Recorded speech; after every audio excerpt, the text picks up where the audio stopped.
నమస్కారం, మీ విజయ్ కుమార్ గంట. తెలంగాణ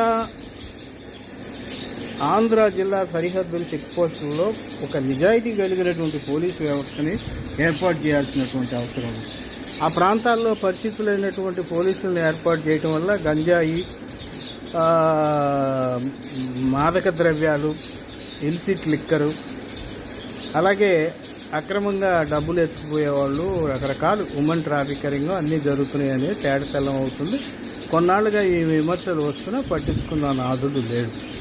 ఈ మధ్య నందిగామకు చెందినటువంటి ఒక క్లీనరు 25 లక్షలు ఎత్తుకుని పోతుంటే వాడి దగ్గర పట్టుకుని వాడిని 18 లక్షలు రికవరీగా చూపించి 6 లక్షలు వీళ్ళు నొక్కేశారు. ఇలాంటివి సహజంగానే జరుగుతున్నాయి. మామూలు కోసం వీళ్ళు చేసిన వెధ వేషాల వల్ల ఏంటంటే యువతరం పాడైపోతుంది. దీన్ని ఉన్నతాధికారులు